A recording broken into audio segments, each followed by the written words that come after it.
मैं अपने मन में इस जन्म की सारी बातों को इतनी गहराई से बसा लूंगा कि वो मुझे अगले जन्म में भी याद रहे, क्योंकि मैं हमेशा डैनी के साथ ही अपनी लाइफ बिताना चाहता हूँ। जब मैं चुटकू सा पपी था और अपने भाई बहनों के साथ मजे से खेल रहा था, तब वहाँ डैनी आया और तब मैंने पहली बार उसको देखा। जैसे डैनी ने मुझे छुआ तो वो समझ गया कि मैं दूसरे डॉग्स की तरह नहीं हूँ, मुझ में कोई खासियत है। उसने मुझे तुरंत उठा लिया और डैनी को देखते ही मुझे भी पता नहीं क्या हो गया था, लेकिन वो बहुत ही अच्छा लगने लगा। डैनी ने दुकान के ओनर से कहा कि मुझे ये डॉग पसंद है, मैं इसी को खरीदना चाहता हूँ। तो ओनर कहने लगे, आपकी पसंद बड़ी अच्छी है सर, ये बहुत ही अच्छा डॉग है। वैसे किसी दूसरे कस्टमर ने भी इस डॉग की मांग की थी और अगर आप नहीं खरीदना चाहते तो मैं इसे उस कस्टमर को दे देती हूँ। पर दोस्तों मैं आपको एक बात बताऊं, ये औरत ना एक नंबर की झूठी है। हमें जो भी खरीदने आता है उसे यही डायलॉग बोलकर दुगना दाम वसूल कर लेती है। खैर मेरे डैनी ने मुझे खरीद लिया और मुझे अपनी गाड़ी में बैठाकर एक लंबे ड्राइव के बाद किसी वर्कशॉप में ले गया। मुझे उस सफर में सच बताऊं तो बड़ा मजा आया। वहाँ डैनी के फ्रेंड्स मेरे बारे में पूछने लगे तो डैनी ने कहा कि डॉग खरीदना मेरा इरादा नहीं था, लेकिन अचानक सड़क पर ड्राइव करते हुए मुझे पपीज नाम का बोर्ड दिखाई दिया और मैं बस यूं ही देखने चला गया। पर वहाँ पर इस पपी को देखकर मुझे न जाने क्या सूझी, मैंने इसको खरीदने का सोच लिया। वैसे इसका नाम जानते हो मैंने क्या रखा हुआ है? एंजो। एंड दोस्तों जब डैनी ने ये बात कही तब जाकर मुझे पता चला कि मेरा नाम एंजो है। मुझे भी वो नाम बड़ा अच्छा लगा क्योंकि एंजो फरारी एक इटालियन रेस का ड्राइवर था और तो और फरारी का फाउंडर भी था। इतना बढ़िया नाम दिया डैनी ने मुझे, बताओ। और फिर डैनी मुझे अपने घर ले गया। तब मुझे पता चला कि अच्छा अब मेरा यही घर है हमेशा हमेशा के लिए। पर यहाँ घास नहीं थी जहाँ मुझे सुसु करने की आदत थी, पर घास में काफी बू आती थी, इसलिए मुझे चमकते हुए फर्श को देखकर उस पर सुसु करने का बड़ा मन किया। लेकिन इससे पहले मैं कर पाता, डैनी मुझे उठाकर बाहर ले गया और घास पर खड़ा कर दिया कि यहाँ सुसु करो। मैंने तो उठा नहीं ली थी कि मैं सुसु को कंट्रोल कर लूंगा, लेकिन हर किस कभी घास में नहीं करूंगा। काश मैं बात कर सकता था यार, कम से कम डैनी को अपनी दुविधा तो बता सकता था। अब डैनी का मुंह तो देखिए फिलहाल कितना कंफ्यूज लग रहा है ये। लेकिन जैसे मैंने चाहा वो थोड़ी देर के बाद मुझे फिर घर के अंदर ले गया और तब जाकर मैंने जी खोलकर एकदम आराम से सुसु किया। पर डैनी ने मुझे जरा भी नहीं डांटा और तब से मैं तो घर के अंदर ही सुसु करने लगा। फिर पता है क्या, डैनी ने मुझे एक बॉक्स दिखाया जिसके अंदर इंसान थे। बाद में पता चला कि इसको टीवी कहते हैं। मैं और डैनी उसमें तो तेजी से जाती हुई कार्स को देखा करते थे। जब डैनी मेरे पैर पकड़कर उस कार के स्टीयरिंग की तरह घुमाता तो मेरे अंदर भी एक रेस कार ड्राइवर बनने की चाह ने जन्म ले लिया। और मैं ठहरा यार एक डॉग। फिर भी न जाने क्यों मुझे हमेशा से लगता था कि मैं एक रेस कार ड्राइवर जरूर बनूंगा। इसकी वजह यह है कि मेरा डैनी भी एक रेस कार ड्राइवर है और डैनी जब भी अपनी रेस के लिए जाता तो मुझे अपने साथ लेकर ही जाता। सच बताऊं दोस्तों तो डैनी कमाल का रेस कार ड्राइवर है। एक बार तो रेस के बीच में ही बारिश शुरू हो गई। दूसरे ड्राइवर्स गिरे ट्रैक पर चलाने से कतराते थे, लेकिन मेरा डैनी वो तो बारिश में भी एकदम शानदार ड्राइव करता था और वो रेस को जीत भी गया। और पता है जीतने के बाद सबसे पहले उसने मुझे को उठाया। मुझे इतनी खुशी भी ना कि क्या बताऊं। डैनी की हर रेस को मैं उसके एक दोस्त की तरह बैठकर देखता था। उसकी जीत देखकर मैं बड़ा खुश होता था। डैनी का एक सपना भी है दुनिया का सबसे बड़ा कार रेसिंग चैंपियन बनना। जब डैनी दूसरों को कार रेसिंग के बारे में सिखाता है तो मैं भी एक तरफ बैठकर उसकी बातें सुनता था और एक न एक दिन मैं भी कमाल का रेस कार ड्राइवर बनूंगा। अब आप सोच रहे होंगे कि ये डॉग जरूर पागल हो गया है, डॉग भी कभी रेस कार चलाता है क्या? पर आपकी सोच गलत है। मैं डैनी से कार रेसिंग सीखूंगा और एक दिन दुनिया का नंबर 1 कार रेसिंग चैंपियन जरूर बनूंगा। आप लोग देखते रहना बस। इसलिए मैं डैनी के साथ बैठकर कार रेसिंग देखता हूँ। सब कुछ बहुत ही बढ़िया चल रहा था, लेकिन एक दिन हमारी लाइफ में एक लड़की आई। उस दिन सुपरमार्केट के बाहर मुझे बांधकर डैनी अंदर गया और बहुत देर बाद एक लड़की से बातचीत करते हुए बाहर आया। कहने लगा कि देखो एंजो, ये है एव। मैं भी उससे मिलने उसके पास गया तो उसकी बॉडी से कई सारी खुशबुएं आने लग गई। लगता है मुंह के लिए, हाथों के लिए, पैरों के लिए अलग अलग क्रीम लगाती है और दिखने में काफी खिली खिली दिखती थी। लगता है रोज नहाने की बुरी आदत है उसको, शायद इसीलिए वो डैनी को इतनी पसंद आ गई थी। और तो और इसी लड़की के चक्कर में डैनी मेरा फेवरेट बिस्किट खरीदना भूल चुका था। खन चक्कर कहीं का। मैंने डैनी को खींच ले जाने की काफी कोशिश की, लेकिन वो मुझे खींचकर उस लड़की के पास ले गया और कहने लगा आज शाम मेरे घर आओगी क्या, साथ में डिनर करेंगे। और वो तुरंत मान गई, घर भी आ गई। खा पीकर मजे से बातें भी कर रहे थे वो। तो मुझे लगा चलो आज के बाद जिंदगी में कभी इसका मुंह ना देखना पड़ जाए बस। और अगले दिन डैनी ने अपनी रेस के लिए उसे इनवाइट किया और वो मेरे पास ही बैठ गई और चिल्लाने लगी और फास्ट चलाओ डैनी और फास्ट। मेरे पेट में, मैं सच बता रहा हूँ, मेरे पेट में ऐसी जलन होने लग गई ना कि क्या बताऊं। वो इसीलिए कि एव को कार रेसिंग के बारे में कुछ भी नहीं पता था। मुझे लगा कि जिस कार में मैं और डैनी जाते थे उसमें अब ये बैठेगी, लेकिन वो कार में ही नहीं घर के अंदर भी आ गई और टीवी पर कैट्स का कोई प्रोग्राम देखकर कहने लगी हाउ स्वीट। मुझे बड़ा गुस्सा आया यार, किस कुत्ते को कैट्स की प्रशंसा हजम होगी बताइए जरा। पहले तो डैनी मेरे साथ खेलता था, लेकिन अब उसको जब भी टाइम मिलता है वो एव से मिलने चला जाता है, बताओ, जो कि इंग्लिश टीचर है। और इसी वजह से मुझे तो एकदम इग्नोर करने लगा था डैनी। अब आपको लगेगा कि इस डॉग को एव से जलन हो रही है। नहीं यार, मुझे जलन नहीं है, पर था थोड़ी सी जलन तो है। अब आप लोगों से क्या ही छुपाना वैसे। फिर एक बड़े पैलेस में डैनी और एव की शादी हुई और मैं बना डैनी का बेस्ट मैन। पर इतने बड़े पैलेस में शादी करने जितनी औकात डैनी की नहीं थी। लेकिन हाँ, एव के पापा काफी पैसे वाले हैं और उन्हीं ने पैलेस का भाड़ा दिया होगा। वैसे एव के पापा को डैनी पसंद था, ना कि उसका रेसिंग करना। वो तो एव की जिद की वजह से उन्होंने ये शादी करवा दी। ये सब जानते हुए भी मैं डैनी से कुछ कह थोड़ी ना सकता था यार, कुत्ता हूं मैं तो। शादी के बाद एव हमेशा हमेशा के लिए डैनी के घर पर आ गई और सच कह रहा हूं मुझे अभी भी वो अच्छी नहीं लगी। लेकिन अचानक एक दिन उसकी बॉडी से मुझे अजीब सा स्मेल आया और तब से एव के लिए मेरी नफरत न जाने क्यों हवा में पता नहीं कहां चली गई। जब एव ने डैनी को बताया कि वो प्रेग्नेंट है, तब जाकर मुझे एहसास हुआ कि इसी की वजह से उसकी बॉडी का स्मेल बदल गया और वो मुझे पसंद आने लग गई थी। डैनी बड़ा खुश था क्योंकि उसकी वाइफ प्रेग्नेंट जो थी। लेकिन उसके बाद से वो दिन रात किसी न किसी रेसिंग में भाग लेता रहा, घर आता ही नहीं था। वो बस पैसे कमाने के चक्कर में लगा रहा। इस वजह से हुआ ये कि मैं डैनी से ज्यादा एव के साथ वक्त बिताने लग गया। वो भी मेरी बहुत केयर करती थी, झूठ नहीं बोल रहा। कुछ महीने बीते और एव का पेट काफी बड़ा हो गया। एक दिन उसने कहा अरे एंजो, जरा यहाँ पे अपने कान रखकर सुनो तो।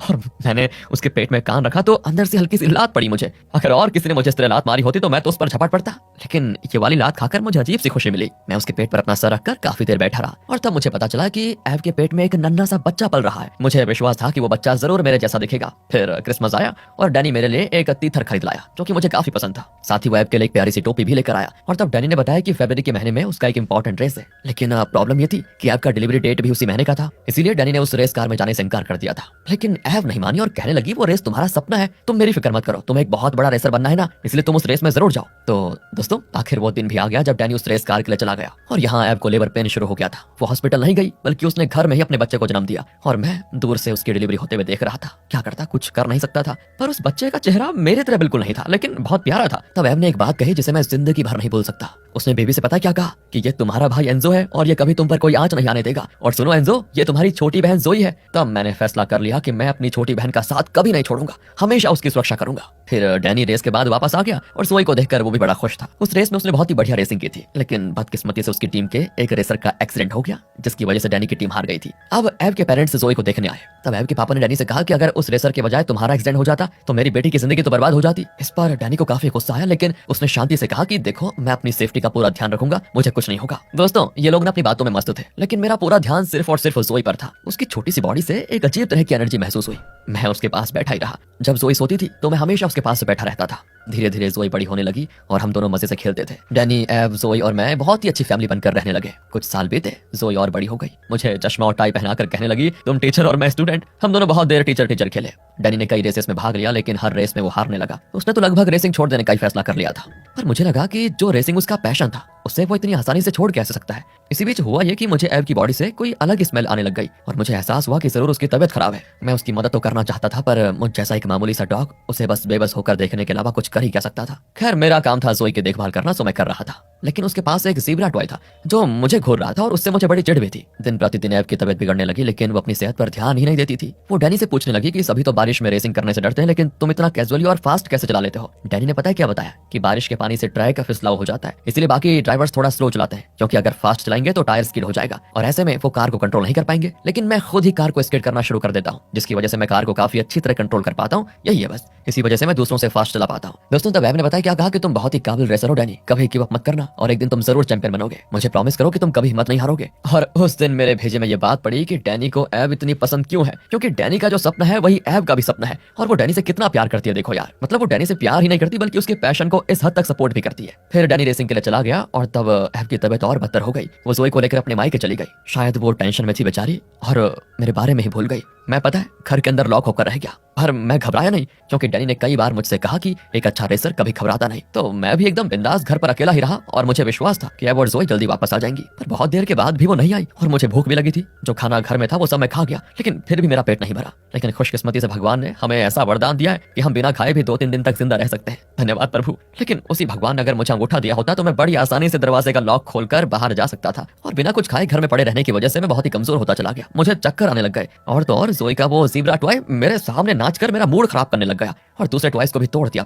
फिर मैं एक जगह लेट गया और मुझे लगा कि बस मैं मरने वाला हूँ। लेकिन तब भगवान की कृपा हुई और डैनी घर पर आया और मेरी हालत को देखकर वो समझ गया कि एव मुझे यहाँ बंद करके चली गई और मेरे खाने के लिए घर में कुछ भी नहीं बचा। डैनी गुस्सा हो गया और उसने तुरंत एव को कॉल करके उसे डांटा। फिर एव और जोई घर आ गई और दोनों ने मुझसे माफी भी मांगी। दोस्तों पता है, पर वो दोनों है तो आखिर मेरा ही परिवार, तो मुझे उन पर गुस्सा क्यों आएगा ना। फिर उन्होंने मुझे खाना दिया। 2 दिन के बाद अच्छा खाना खाकर मैं बड़ा खुश हो ही रहा था कि डैनी मुझे घसीट कर ले गया और पूछने लगा ये क्या कर रखा है तुमने। दरअसल जोई के कमरे में उसके सारे टॉयज टूटे पड़े थे। अब मैं तो उसको बताने वाला था कि ये सब उस गधे ज़ीब्रा का काम है, लेकिन डैनी के कहने पर मुझे पता चला कि 2 दिन भूखे रहने से मेरा दिमाग ही फिर गया और उसी खुन्नस में मैंने ये तोड़फोड़ मचा के रखी थी। लेकिन गॉड प्रॉमिस व्यूअर्स, मुझे कुछ पता नहीं चला कि मैंने ऐसा कब किया। बेचारी जोई उदास हो गई क्योंकि उसके सारे टॉयज टूट गए थे। डैनी ने भी मुझे डांट दिया, लेकिन थोड़ी देर में उसने मुझे दिलासा भी दिया और मेरे ऊपर अपना हाथ फेरा। ऐसा है मेरा डैनी। पता है, उसने खुशखबरी भी सुनाई कि एक बहुत ही फेमस टीम में उसे चुन लिया गया है और जल्दी वो किसी लीग में हिस्सा भी लेने वाला है। हम सब बड़े खुश थे, लेकिन वो खुशी जल्दी नष्ट हो गई। एक दिन एव बेहोश हो गई। एव मेरे लिए मां से कम नहीं थी। मैं उसकी मदद करना चाहता था, लेकिन भौंककर दूसरों को मदद के लिए बुलाने के अलावा मैं और कर भी क्या सकता था। उस पर मुझे इस बात का अफसोस हुआ कि मैं एक डॉग पैदा क्यों हुआ हूँ। इंसान होता तो झट से एव की मदद कर पाता। तब कुछ लोग आए और उन्होंने एव को किसी गाड़ी में भिजवा दिया, लेकिन मुझे उसमें चढ़ने ही नहीं दिया। एव की देखभाल करने के लिए डैनी उस टीम से बाहर निकल गया था और दिन रात हॉस्पिटल में एव के पास रहने लगा और इस वजह से उसने मुझे अपने किसी फ्रेंड के घर भेज दिया जो हमेशा मुझे बांध कर ही रखता था। और मुझे अपने परिवार को देखने का बड़ा मन किया। उनकी फिक्र होने लग गई कि न जाने एव को क्या तकलीफ है, मेरी छोटी बहन जोई क्या कर रही होगी और डैनी किस हाल में होगा। कुछ दिन बीते और डैनी मुझको लेने आ गया। उसे देखकर मुझे इतनी खुशी हुई कि मैं बता नहीं सकता। वो मुझे घर ले गया तो पता चला सिर्फ डैनी और ज़ोई है, एव नहीं है। डैनी ने बताया कि वो अभी भी हॉस्पिटल में ही है। दोस्तों, ये परिवार एक कार की तरह है जिसमें अगर एक भी पार्ट ठीक से ना चले ना तो ये गाड़ी सही नहीं चल सकती। और इस कार की सबसे इंपॉर्टेंट पार्ट एव है, जिसके बिना इस घर का चलना जैसे बंद ही हो जाएगा। अगर कोई और होता तो शायद इस सिचुएशन में टूट जाता और कोई ना कोई गलती कर बैठता। कुछ लोग सिचुएशन से जूझने के बजाय उससे भाग जाते हैं, लेकिन मेरा डैनी अकेला ही सब कुछ मैनेज करने लगा और इस प्रॉब्लम से जूझकर उसे ठीक करने की कोशिश में लग गया। एव की गैर मौजूदगी में वो मुझे और ज़ोई की बहुत ही अच्छी देखभाल करने लगा। पर मुझे तो बस यही बात खाई जा रही थी कि आखिर एव को हुआ क्या है। तब ज़ोई अपनी गुड़िया से खेल रही थी जिसके बाल उसने अलग निकाल कर रखे हुए थे। वो उस गुड़िया से कहने लगी, आप फिक्र मत करो मम्मी, आप जल्दी अच्छी हो जाओगी। और तब मुझे पता चला कि ज़ोई ने इसीलिए उसके बाल निकाल दिए थे क्योंकि अब एव के सर पर भी बाल नहीं है और शायद बाल झड़ने की कोई बीमारी हुई है उसको। बाद में पता चला कि एव को कैंसर है। डैनी को तो ज़ोई के बाल तक बनाने की आदत नहीं थी। ज़ोई कभी कभी अपने नाना नानी के घर चली जाती और उन दिनों में डैनी ज्यादातर वक्त हॉस्पिटल में एव के साथ बिताता था। मुझे भी एव को देखने का मन करता था, लेकिन क्या करें, डैनी मुझको लेकर जाता ही नहीं था। हॉस्पिटल से लौटकर डैनी काफी दुखी रहता था, लेकिन मेरे रहते वो इस तरह मायूस होकर बैठा रहे ये मुझसे बर्दाश्त नहीं हुआ। तो मैं भी अपना पट्टा लाकर उसको देता और मुझे अपने साथ जॉगिंग ले जाने को कहता। हम दोनों जॉगिंग के लिए जाते थे। धीरे धीरे इस मुश्किल हालात से मैं और डैनी बाहर निकलने लगे। अब तो डैनी ज़ोई के बाल बनाना भी सीख गया था। उसे तैयार करके स्कूल भेजना, उसके लिए लंच पैक करना, इन सब कामों को वो बखूबी करने लगा था। वो खुद रेसिंग नहीं कर पा रहा था और टीवी पर दूसरों को रेसिंग करते देखकर बहुत दुखी होता था। और तब एक दिन आखिर मेरी ख्वाहिश पूरी हुई और डैनी ने बताया कि एव घर वापस आने वाली है, लेकिन हमारे घर नहीं, वो अपने मायके में रहेगी। और फिर हम सभी उसको देखने वहां पर गए। कई दिन के बाद एव को देख रहा था मैं और मुझे अपनी आंखों पर विश्वास नहीं हुआ। मेरी माँ जो हमेशा बहुत ही एक्टिव रहती थी वो अब थकी भी लगती है और अब वो व्हील चेयर पर है। इतना ही नहीं, उसे बहुत दर्द भी है, लेकिन उस दर्द को अंदर ही छुपाकर वो देखो जानबूझ के हंस रही है। असल में वो अपने मायके में रहकर ही अपना इलाज करवाने जा रही थी। डैनी ने उससे कहा कि मैं भी तुम्हारे साथ यही रहूंगा, पर एव ने मना कर दिया और कहने लगी कि मैं नहीं चाहती कि मेरी वजह से तुम्हारा एम्बिशन जरा सा भी कम हो। वहां रहूंगी तो मेरी देखभाल में तुम्हारा सारा वक्त निकल जाएगा और तुम अपना सपना पूरा नहीं कर पाओगे और एक चैंपियन रेसर फिर कैसे बनोगे तुम। और ये मुझे हरगिज़ मंजूर नहीं होगा कि मेरी वजह से तुम्हें सफलता ना मिले। यहाँ माँ है, पापा है, मेरी अच्छी देखभाल करेंगे, तुम बस अपने रेस पे ध्यान दो। तुमने मुझसे वादा किया था कि रेसिंग कभी नहीं छोड़ोगे, प्लीज अपना वादा मत तोड़ना। और पता है दोस्तों, तब जाकर डैनी के अंदर फिर से रेसिंग करने की उम्मीद जागी और उसने मुझसे कहा, देख यार एंजो, अब एव और एंजो का ख्याल तुम ही को रखना है। पर यार उसको ये सब कहने की जरूरत ही क्या थी, मैं तो वैसे भी उनका ख्याल रखने वाला था। आखिर वो मेरी माँ और मेरी बहन जो है। उस रात जब एव सो रही थी ना, तो रात भर मैं उसके पास ही बैठा रहा। मुझे पता था एव को हमसे अलग करने के लिए कोई डीमन आने वाला है, लेकिन मैं उस डीमन को एव के पास भटकने ही नहीं दूंगा। अगर उसको एव को ले जाना होगा तो पहले उसे मुझसे लड़ना होगा। इस तरह सारी रात रखवाली करने के बाद सुबह मैं सो गया, जबकि बाकी सब उठ गए थे। पर एव के पापा मुझको डांटने लगे कि सुबह हो गई लेकिन अभी तक सोया पड़ा है ये आलसी कुत्ता। पर मैं तो उनकी बातों को इग्नोर करके रोज रात अपनी माँ की सुरक्षा करता और सुबह देर से उठता। कभी कभी डैनी भी मेरे साथ रात भर जागता। हम हर क्रिसमस को बढ़िया सेलिब्रेट करते थे, लेकिन इस क्रिसमस में किसी के चेहरे पे हंसी नहीं थी। लेकिन तब ये दृश्य देखकर हम सबका दिल खुश हो गया। बहुत दिनों के बाद डैनी और एव एक साथ डांस कर रहे थे। फिर एक रात एव जागी और मुझको देखकर कहने लगी, तुम जान गए हो ना कि मेरा आखिर आ गया है, लेकिन मौत का मतलब अंत नहीं होता, वो एक शुरुआत है। और फिर माँ ने कहा कि मेरे बाद डैनी और ज़ोई का ख्याल रखना, उन्हें कभी अकेला महसूस होने मत देना। मैं शब्द के जरिए जवाब तो नहीं दे सका, लेकिन मैंने एव के पास जाकर उसकी गोद में अपना सर रख लिया और आखिरी बार मेरी माँ ने मुझे प्यार किया।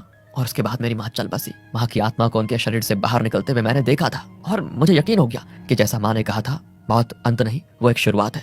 फिर तो एव की मौत से डैनी को गहरा सदमा लगा, वो टूट गया बेचारा। ज़ोई भी बहुत रोई। मेरी माँ एव का फ्यूनरल भी हुआ, सब उसे अटेंड करने गए, लेकिन मैं घर पर रुक गया। पहली बार मेरे दिल में भारी दर्द हुआ। मुझे अपनी माँ को देखने का मन किया, लेकिन अब वो पॉसिबल ही नहीं था। तो मैं उनकी उसी टोपी से लिपट गया और खुद को दिलासा देने की कोशिश करने लगा। इसी बीच एव के पापा ने डैनी से ज़ोई की कस्टडी भी छीन ली और कहने लगे कि तुम रेसिंग के चक्कर में मेरी बच्ची को कैसे देखोगे, उसे हम पाल लेंगे। डैनी बहुत गुस्सा हुआ क्योंकि वो अपनी बेटी को पालना चाहता है, लेकिन एव के पापा ने उसको धमकी दी कि मैं कोर्ट में केस करूंगा कि तुम एक अच्छे बाप नहीं हो। डैनी ने कहा भी कि ये मेरी बेटी है, मेरे ही साथ रहेगी, और कहकर वो मुझे और ज़ोई को लेकर वापस हमारे घर पर आ गया। लेकिन बेचारा अभी भी परेशान था। मुझे लगा उसका ध्यान किसी और चीज पर लगेगा तो जरा शांत होगा। मैंने उसे टीवी रिमोट पकड़ाया और खुशकिस्मती से उस वक्त एक रेस चल रहा था। उसको देखकर तब जाकर डैनी का थोड़ा मन शांत हुआ। पर क्या है ना, एव के पापा ने इस बीच डैनी पर झूठी पुलिस कंप्लेंट दर्ज कर दी थी कि डैनी ने उनको मारा था। पुलिस उसको अरेस्ट करके लेकर गई, लेकिन अपने लॉयर की मदद से डैनी उसी दिन छूट भी गया। फिर भी यह फैसला हुआ कि अगले 3 महीने ज़ोई अपने नाना नानी के घर ही रहेगी। उन्होंने ज़ोई से झूठ बोला कि डैनी 3 महीने के लिए किसी रेसिंग में हिस्सा लेने के लिए फौरन गया है और फिर ज़ोई उनके साथ ही रहने लगी। पहले तो डैनी ने एव को खो दिया और अब ज़ोई भी उसके साथ नहीं है। मुझे लगा था कि एक डॉग की लाइफ बहुत मुश्किल है, इसीलिए अगले जन्म में मैं एक इंसान बनना चाहता था, लेकिन इंसानों के ये झमेले देखकर मुझे लगता है कुत्ते की जिंदगी कई गुना बेहतर है। इंसान की लाइफ काफी मुश्किल है क्योंकि इनके अंदर इतने सारे इमोशंस, फीलिंग्स, दुख, दर्द, और उन सबको मन में दबाकर खुश रहने के लिए इन्हें कितना स्ट्रगल करना पड़ता है। अब डैनी तो ज़ोई से 3 महीने मिल नहीं सकता था, पर मैं तो मिल सकता हूँ। तो डैनी ने अपने किसी दोस्त के जरिए मुझे नाना नानी के घर भेज दिया। मैं ज़ोई के साथ खूब मजे से खेला वहाँ। ज़ोई पूछने लगी कि पापा तो रेस के लिए चले गए, पर मैं उन्हें बहुत मिस करती हूँ। तुम भी मिस करते हो ना एंजो? और लाइफ में पहली बार मुझे इस बात की खुशी हुई कि मैं बोल नहीं सकता। वरना आप ही बताइए, इस मासूम लड़की के सवाल का मैं क्या जवाब दे पाता। ज़ोई के सोने के बाद उसके नाना तो प्लानिंग करने लगे कि डैनी पर अब कौन सा इल्जाम लगाकर ज़ोई की कस्टडी उससे हमेशा हमेशा के लिए छीन ली जाए। लेकिन ज़ोई की नानी बहुत अच्छी है, वो वो चाहती है कि जोई अपने पिता के साथ ही रहे। विलन तो नाना है और फिर दोस्तों मैं कुत्ता हूं ना, तो मैंने भी सोचा उसी स्टाइल में नाना से बदला लेने का एक प्लान बनाऊं। मुझे कुछ ऐसा करना था जिससे मैं वापस डैनी के पास चला जाऊं। तब बुढ़ा कुछ खा रहा था जिस पर काफी पेपर लगा हुआ था। मुझे पेपर से नफरत है, लेकिन फिर मैं भी जबरदस्ती उस फूड आइटम को खाया। थोड़ी देर के बाद मेरा पेट गुड़गुड़ करने लगा। मैं बूढ़े के कॉस्टली कारपेट पे बैठ गया और वहां मैंने कर दी पॉटी। बुढ़ा ऐसे चिल्लाया कि पूछो मत यार, और कहने लगा इस गंदे कुत्ते को वापस उस डैनी के पास भिजवा दो। आखिर इतनी मेहनत के बाद मैं वापस डैनी के पास आ गया। इस दौरान डैनी लोकल में कुछ रेसेस कर रहा था। तब एक नई फरारी कार आई जिसमें एक आदमी उतरा। उसने डैनी से कहा कि मैं जानता हूँ तुम कितने काबिल रेसर हो, और ये जो फरारी कार तुम देख रहे हो ये अभी अभी फैक्ट्री से निकली है। इस कार को टेस्ट करने के लिए हमें एक रेसर ड्राइवर चाहिए। डैनी भी मान गया और उसने उस कार को रेस ट्रैक पर चलाकर टेस्ट किया। देखो ये एक परमानेंट जॉब होगी और बहुत बढ़िया सैलरी मिलेगी, पर जॉब इटली में होगी। तुम्हारा फ्यूचर बहुत ही अच्छा होगा। अगर तुम्हें मंजूर है तो मैं अभी अरेंजमेंट्स करवा सकता हूँ। लेकिन डैनी फिलहाल कहीं नहीं जा सकता क्योंकि जोई की कस्टडी को लेकर केस चल रहा है। जब उस आदमी को ये बात पता चली तो उसने कहा कोई बात नहीं, मैं तुम्हारा इंतजार करूंगा। जब केस खत्म हो जाए तो मुझे कांटेक्ट करना। ये पोजीशन तो मैं तुम्ही को दूंगा क्योंकि मुझे तुम्हारे साथ ही काम करना है। 3 महीने बीत गए दोस्तों और जोई भी घर आ गई। लेकिन इस बीच कोर्ट में फैसला हुआ था कि जब तक इस केस का फाइनल वर्डिक्ट नहीं आ जाता तब तक जोई अपने नाना नानी के साथ ही रहेगी। सिर्फ वीकेंड्स पर डैनी उससे मिलने आ पाएगा। जोई भी अब वहां रहना नहीं चाहती थी और डैनी से कहने लगी कि मैं तो आपके साथ रहना चाहती हूँ पापा, मुझे जबरदस्ती वहां क्यों रखा जा रहा है। डैनी ने उसको समझाया कि कुछ ही दिनों की बात है बेटा, फिर तो मेरे पास आ जाओगी हमेशा हमेशा के लिए। आपको पता है दोस्तों, डैनी के लॉयर ने कहा था कि इस प्रॉब्लम को जल्दी निपटाने का एक ही रास्ता है। तुम कोर्ट में ये कह दो कि तुम्हें जोई का अपने नाना नानी के साथ रहना मंजूर है। ऐसा करोगे तो जोई उनके घर में रहेगी और तुम उससे जब चाहो मिल पाओगे। पर अगर तुम इस केस को आगे भी लड़े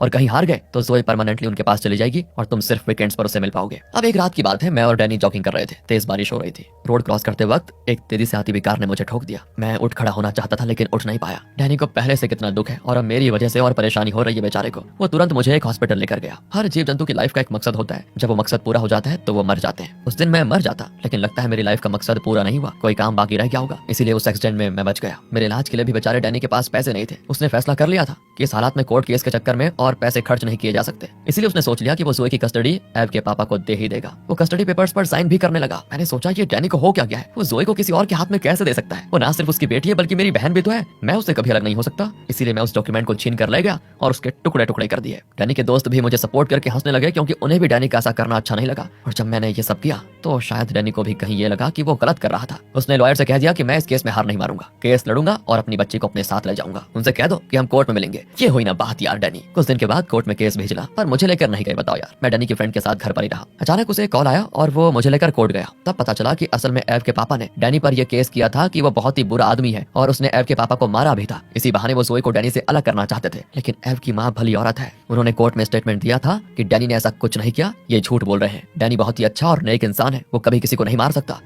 और इस तरह दोस्तों कस्टडी केस में